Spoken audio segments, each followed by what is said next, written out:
सूखे के कारण झेलम और अन्य सहायक नदियों में जल स्तर कम हो गया है।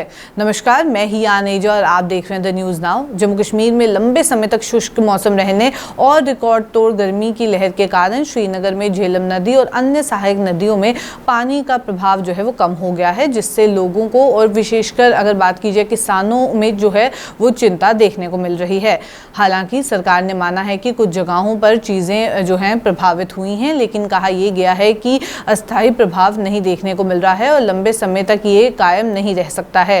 प्रभारी मुख्य अभियंता जल शक्ति विभाग संजीव मल्होत्रा ने ये जानकारी देते हुए बताया कि लंबे समय तक सूखे के कारण झेलम, दूधगंगा और अन्य सहायक नदियों में पानी का प्रवाह कम हो गया है।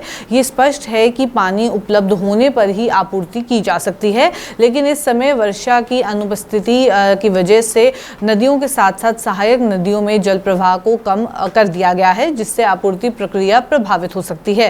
हालांकि उन्होंने ये भी कहा कि अब तक कोई बड़ा प्रभाव नहीं पड़ा है।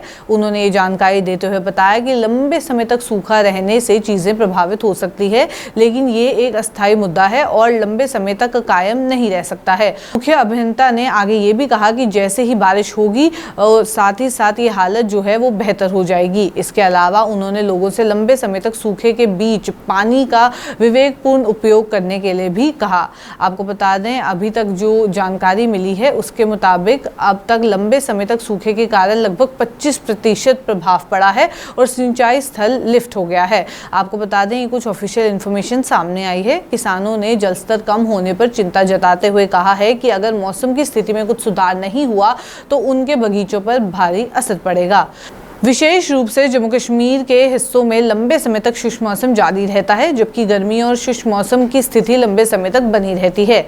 जम्मू कश्मीर की ग्रीष्मकालीन राजधानी श्रीनगर और घाटी के अन्य क्षेत्रों में सितंबर के महीने में रिकॉर्ड तोड़ अधिकतम तापमान देखा गया।